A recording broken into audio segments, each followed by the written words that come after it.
Realmente estoy muy contenta con el programa de hoy porque empezar el programa con una nota a Juan Parodi, con toda la experiencia que él tiene, con todo lo que nos ha enseñado en este tiempo, pero vamos a seguir con este programa y en este segundo bloque de Platea Preferencial vamos a tener un invitado vía telefónica que es el ejemplo de que muchas veces la gestión no queda solamente en papeles, ¿no? Sino que hay gestiones que se escriben en el territorio. Y hoy nos acompaña alguien que entiende la cultura no como un espectáculo, sino como un derecho fundamental que tenemos las personas. Él se formó en nuestra universidad pública, en la UNER. Su camino ha sido una búsqueda constante por federalizar la palabra, ¿no? Y la acción. Y hasta abril del 2022 transformó la realidad de nuestra provincia como director general de formación y políticas culturales en Entre Ríos. Y ahí fue como que su obsesión fue la territorialidad, que la cultura no muera en las capitales, sino que se expanda a cada rincón de nuestra provincia. Y yo creo que su legado quedó sellado en 9 leyes provinciales que hoy son el escudo de nuestros artistas, de nuestros artesanos y realizadores audiovisuales, que son todas estas personas que nosotros le damos este espacio acá en nuestro programa. Y esa huella entrerriana lo llevó a Capital Federal, como a Juan, donde desde mayo del 2022 hasta diciembre del 2023 asumió la responsabilidad de ser secretario de Gestión Cultural de la Nación, ¿no? Uh-huh. Y bueno, desde allí llevó el pulso del interior al corazón del Ministerio de Cultura, demostrando que se puede gestionar con mirada federal, inclusión real y una escucha atenta a las comunidades de todo el país. Recibimos en esta tarde maravillosa a Federico Prieto. Hola, Fefo. ¿Estás ahí? Hola, buenas tardes. Hola, buenas tardes. ¿Cómo estás, Fefo? ¿Cuánta presentación? ¿Viste? Acá se presenta con tutti. Bombos, platillos y más. Pero no es mentira todo lo que dijimos, así que es una presentación valiosa porque así lo es, Fefo. Toda tu gestión realmente ha sido impecable, impresionante, tanto en la provincia como, bueno, el tiempo que estuviste en Nación, y todavía sé que seguís en Buenos Aires, porque Fefo es de la ciudad de Concordia. Claro. Fefo es del lado de la costa del Uruguay. Así que, bueno, Fefo, bienvenido, buenas tardes, ¿cómo estás? Bueno, muchas gracias por esta comunicación, por invitarme al programa en esta forma virtual, no ahí físicamente, que ya me inscribo para cuando quieran. Perfecto. Paso por el estudio. Bienvenido. Ando bien, tranquilo, un poco con las expectativas y la incertidumbre de la que andamos todos por estos tiempos, ¿no? Con respecto a las políticas de Estado y al gobierno y sus decisiones, pero sobreviviendo. Sobre todo y siempre tratando de activar cosas y yendo para adelante. Como siempre, Fefo. Fefo, vos sos un hijo de la universidad pública, por supuesto, ¿no? ¿Y cuánto de lo que aprendiste en las aulas de la UNER, allá cuando estabas estudiando la tecnicatura y en Paraná, cuánto te tocó estar, ¿cuánto aplicaste de eso cuando te tocó estar sentado en un despacho nacional, digamos, ¿no? O sea, en un escritorio de la nación. Hubo cosas que aplicaste, que vos aprendiste en la universidad, y después, por supuesto, me imagino que la experiencia también, uno va, una cosa es lo que uno estudia y lo que uno vive, ¿no? Pero bueno, entre lo que estudiaste en la universidad y lo que después te tocó estar ahí como experiencia, ¿qué fue lo que aplicaste? ¿Cómo fue tu paso ahí por el Estado Nacional? Bueno, yo estudié Ciencias Políticas primero en la Universidad de Buenos Aires, lo cual fue primero como un espacio académico de análisis, sí, claro, del poder, de la historia, ¿no? De lo que es la ciencia política.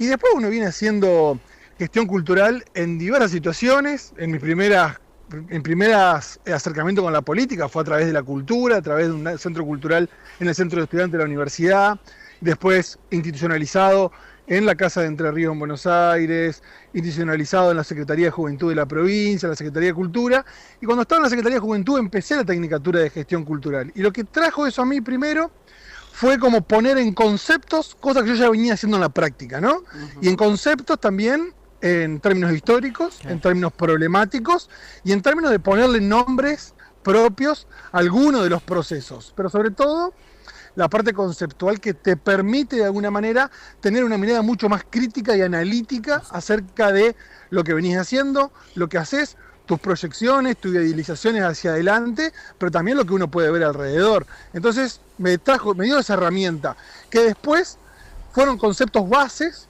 que sirvieron para el momento en que uno diseña las políticas culturales posibles.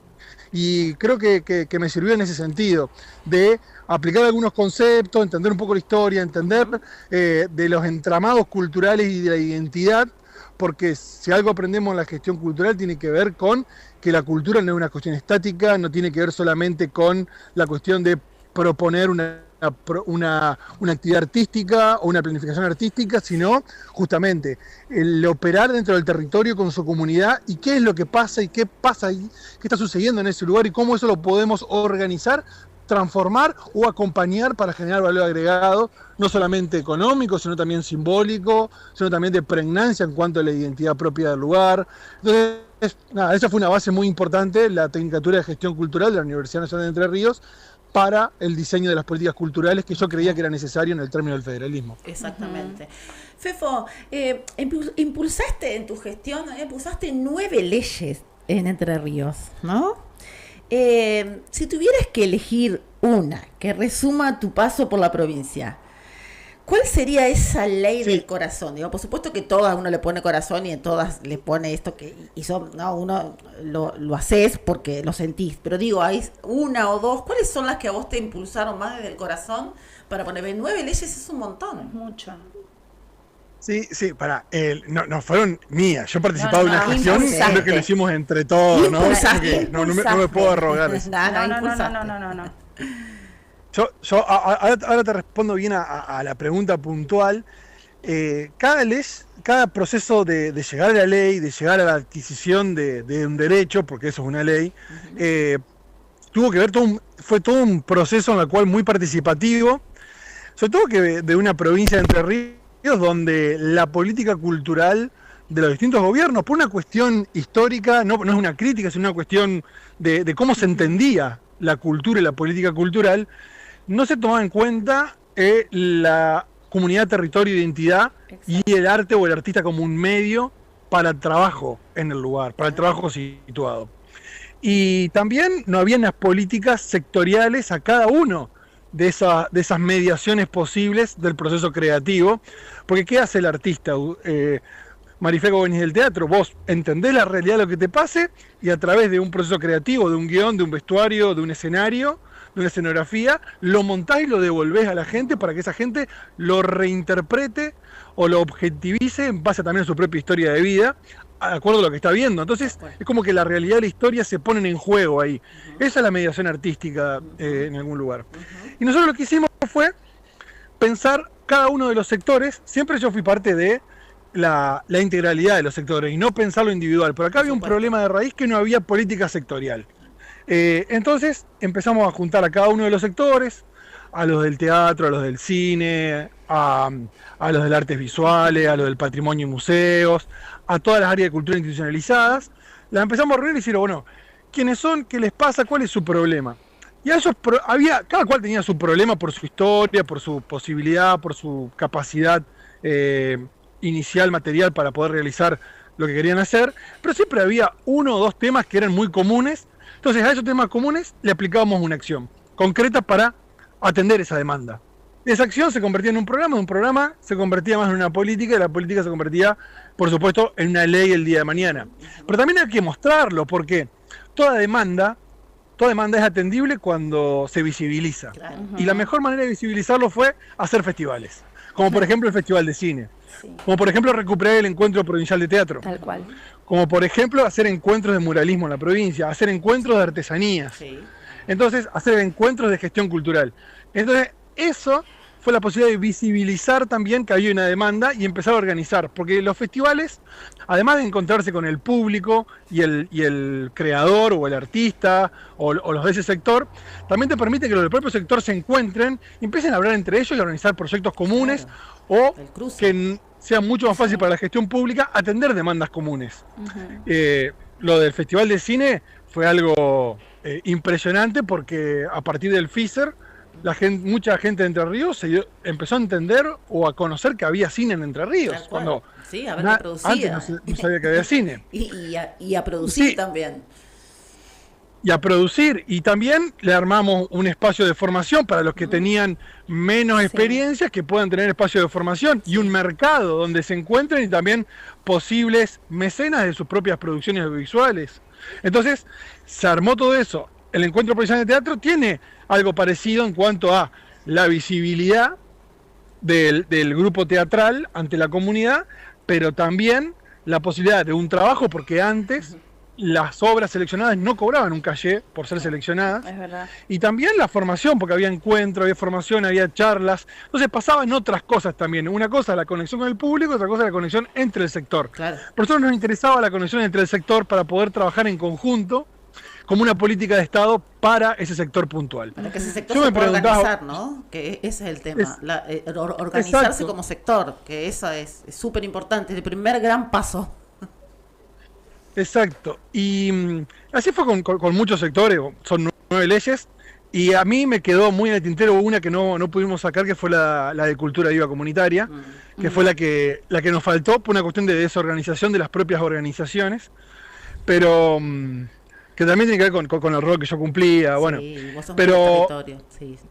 pero de las que más me gustó fue la del sector audiovisual, creo que sí, pero la de la ley del Consejo Provincial de Cultura me parece muy importante, porque ahí integramos a todas las áreas institucionalizadas del Estado entrerriano, donde no solamente eran la provincia, los municipios, juntas de gobierno, comunas que tenían área de cultura, sino también la universidad pública, sino también aquellos organismos del Estado que también tienen área de cultura, para empezar a trabajar en común en un proyecto de provincia, que un proyecto que no sea solamente un proyecto político, sino un proyecto cultural. ¿Qué queremos hacer en nuestra provincia? ¿Cuál es la aspiración de vida para los entrerrianos con su provincia y en su provincia? Y creo que eso fue lo que más me gustó. Por supuesto que entre idas y vueltas, cambios de gestiones, etcétera, las cosas a veces se fue diluyendo, Sí. o otras veces fue virtuoso con proyectos para seguir para adelante. Sí, como Totalmente. siempre. Yo te quiero hacer una pregunta, te habla Solange Restaino. Tengo una pregunta, Fefo. Hablaste sobre el Encuentro Provincial de Teatro, ¿no? Sí. Y en el 2023, si no me equivoco, tuviste la posibilidad de ser espectador de una intervención que llevó adelante Juan Parodi en el Museo de la Ciudad, puede ser, estuvo de asistente de dirección Marifé Franco, y yo fui una de las intérpretes de esa intervención, y me acuerdo que, corregime si me equivoco, pero puede ser que te hayamos llevado a una pequeña habitación y te hayamos enseñado a cantar con las vocales, a vocalizar un grupo, no sí. sé si bueno, Sí, pero mi sí, pregunta yo me acuerdo. de esa situación. Bueno, pero mi pregunta va por este lado. ¿Qué te pasa a vos internamente cuando la gestión se vuelve cuerpo, se vuelve arte, y ahí te fusionás con el público en un espacio y en este momento, en ese espacio que fue tan nuestro como el museo? Fue tan íntima esa situación de la habitación.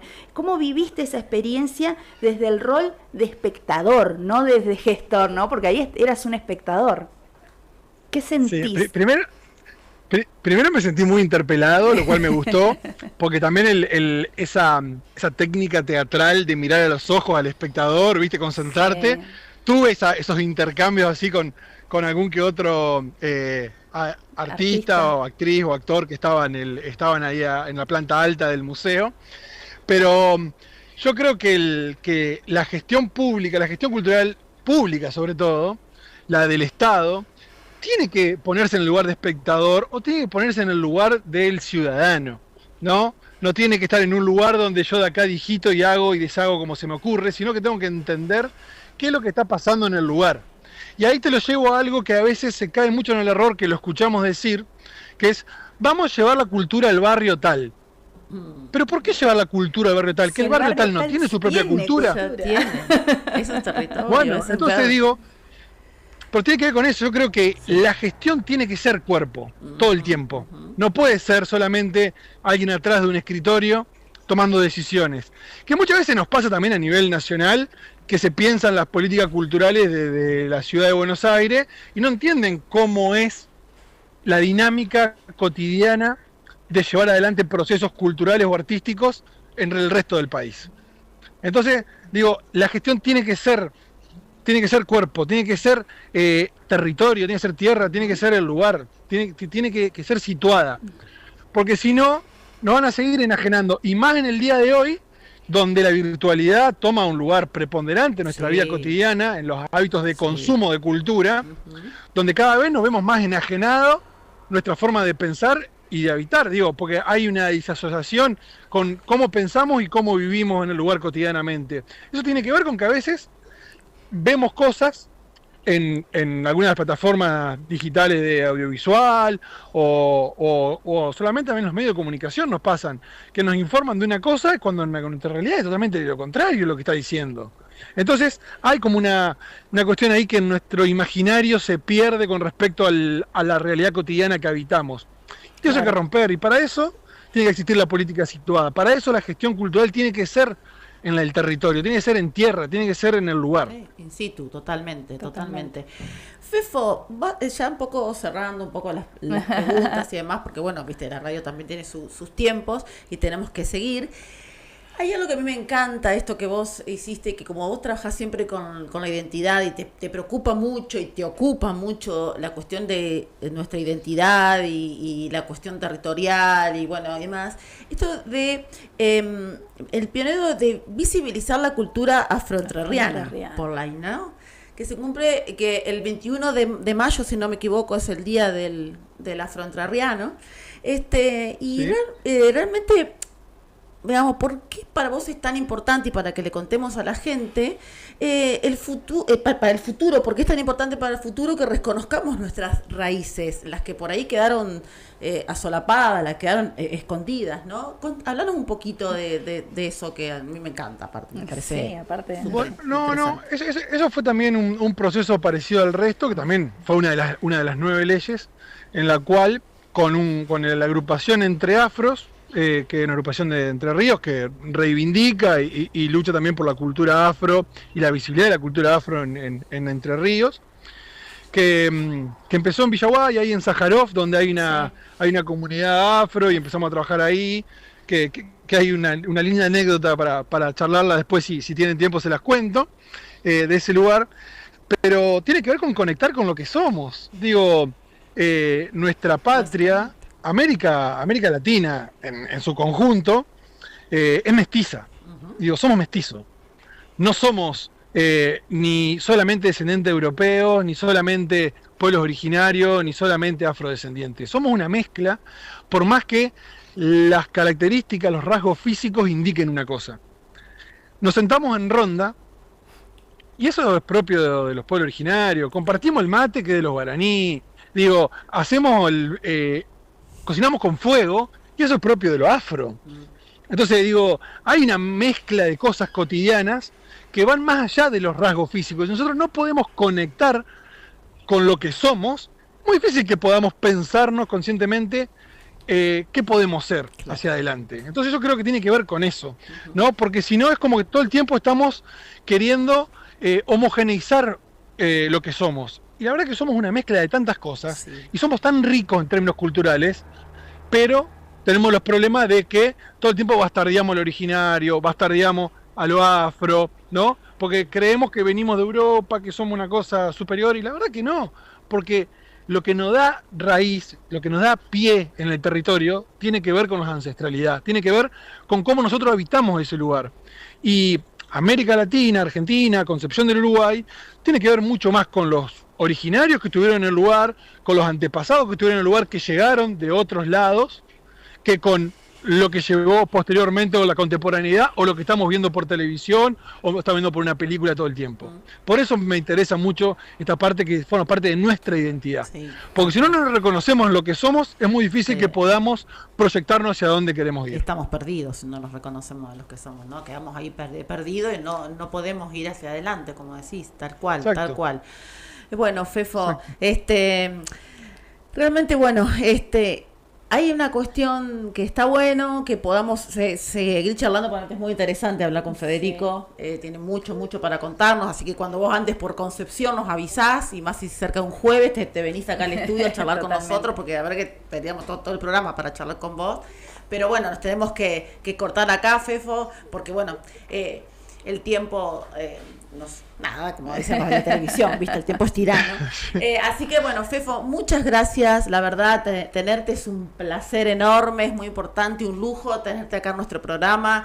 La gente pueda verlo, porque esto sale por streaming también y podés escucharlo en la radio. Así que bueno, Fefo, realmente muchas gracias por tu tiempo, por tus palabras, por responder a nuestras preguntas, nada, por tu disponibilidad. Gracias.